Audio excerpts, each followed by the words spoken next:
Mungkin sedikit sebelum ditutup, Mas. Oh, ada tambahan Iya, lagi. baik.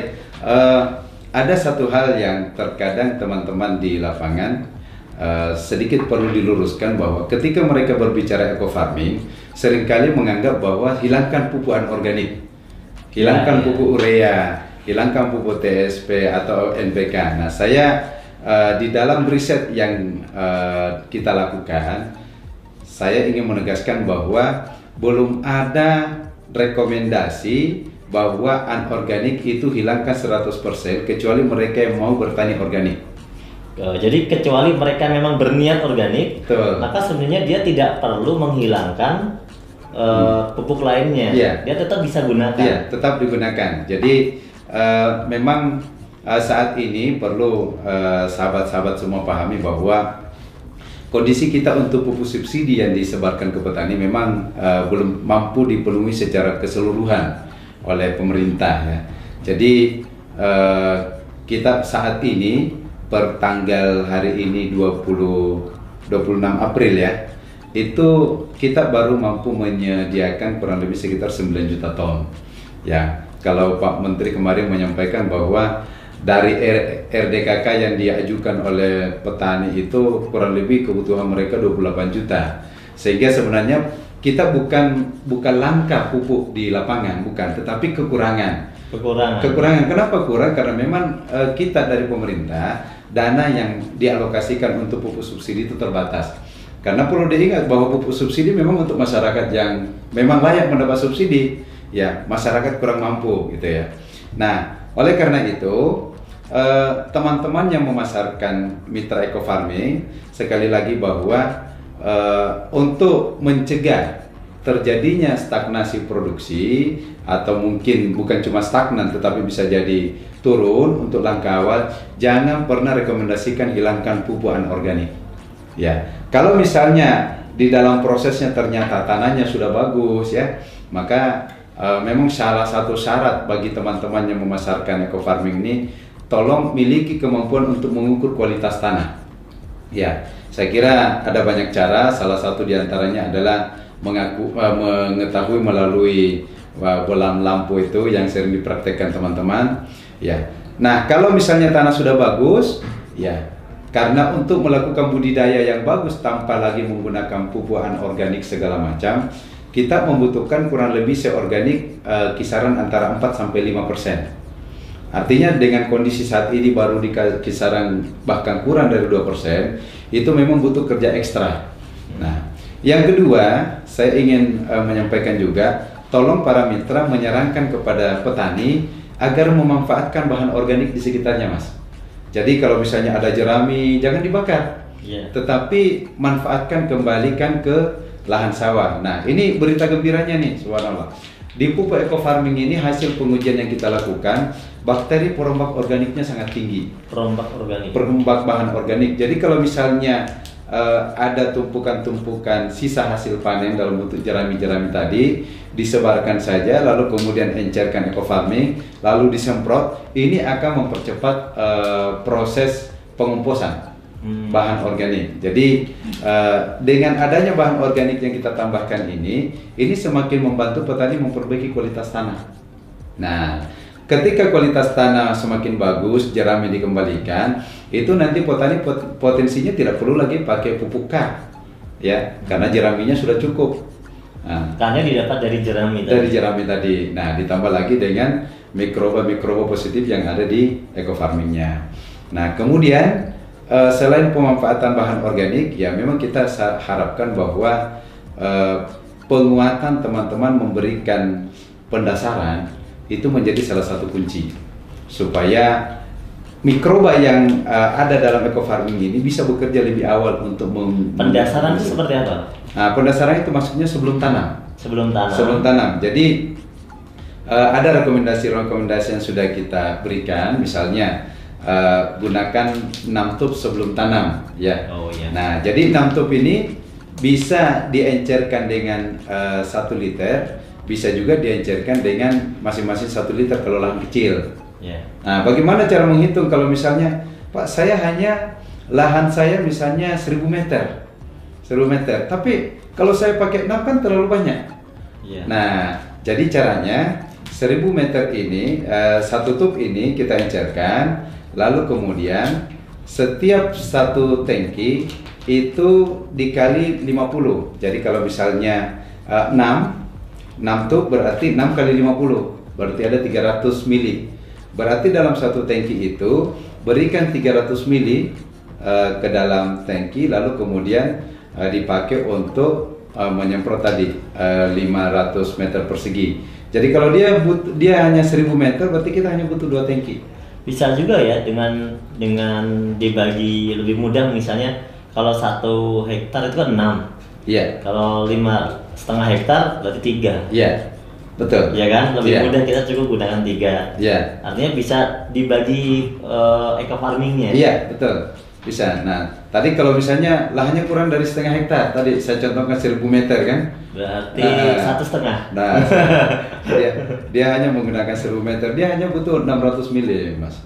600 mililiter untuk setelah dihencerkan yang 1 liter itu dia pakai 600 mili untuk pendasaran di tanah. Nah, saya kira mungkin itu. Kemudian tambahan ini, berarti Iya. kan tadi kan dikatakan bahwa pengurai organiknya kan sangat kuat, sangat Iya. tinggi kan. Nah, berarti sangat tepat sekali sebenarnya kalau misalnya tadi kan jerami itu memang bisa kita manfaatkan. Iya. Tapi kalau misalnya mereka juga menyediakan pupuk kandang, Iya. apakah itu sebenarnya sangat disarankan atau enggak?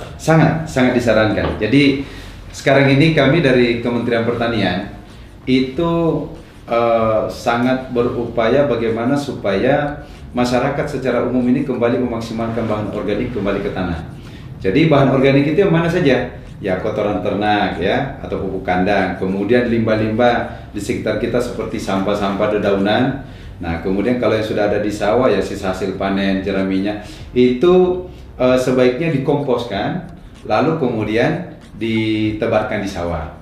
Nah, bagaimana cara pengomposan? Sekali lagi, di sini sudah ada bahan mikroba perombaknya. Ini saja dipakai. Berarti cukup mereka tebarkan, Ya. gunakan Ya, jadi eco farming. ya, jadi kalau di pengomposan itu yang bagus para sahabat sekalian bahwa buat mal yang 1 meter persegi, pupuk kandang, berbagai jenis daun-daunan di situ. Atau dimasukkan 1 drum gitu bisa ya? Bisa juga, tetapi yang mudah kalau di petani itu di alam terbuka kan.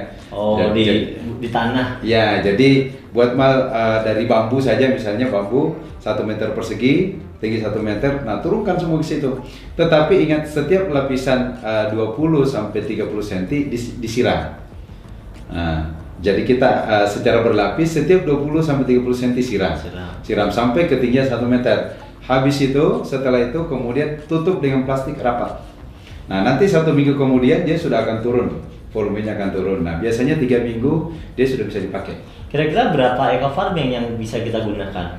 Sebenarnya standar untuk kita menggunakan ini di dalam 1 kali aplikasi. Untuk kompos tadi loh maksudnya? Ya, itu kita bisa gunakan untuk 1 ton. Ya, 1 ton ini, 1 ton bahan organik. 1 ton bahan bisa kita gunakan cukup 1 aja ya? 1 aja. Jadi sebenarnya sih kurang dari 1 pun tidak masalah ini, karena mikrobanya sudah sangat banyak. Sudah sangat banyak sekali. Jadi yang penting setiap tadi berapa 20 cm kita siram. Ya. Pakai apa? Ya.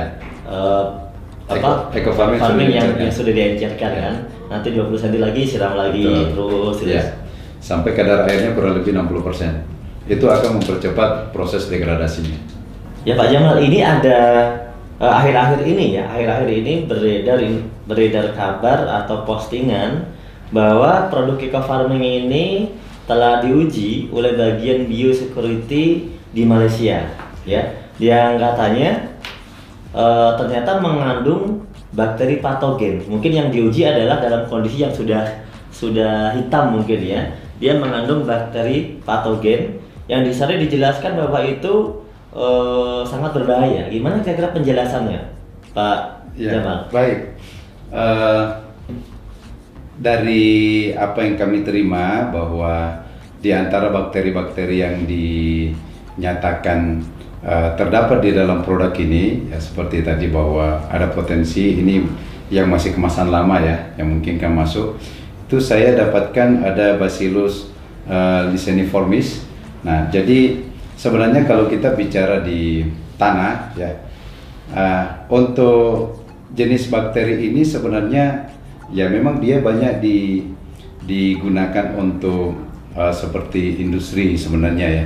Nah, tapi kalau misalnya di tanah ini sangat dia akan sangat membantu ya dalam hal untuk membentuk spora dan memberikan kontribusi untuk siklus nutrisi.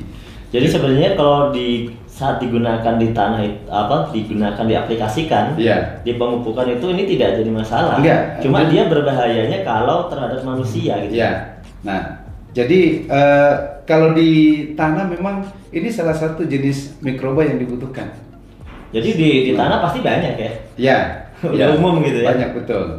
Nah, jadi dia sebenarnya sangat berkontribusi untuk siklus nutrisi dan dia memiliki aktivitas anti jamur sebenarnya mikroba ini. Nah, kemudian yang kedua kita juga mendapatkan informasi bahwa di situ ada Bacillus pumilus ya. Nah, jadi ini sebenarnya dalam beberapa penelitian yang kami dapatkan bahwa dia mampu mensekresikan enzim selulosa untuk mendegradasi selulosa menjadi glukosa. Jadi dia sangat penting juga khususnya dalam proses fermentasi juga sangat bagus.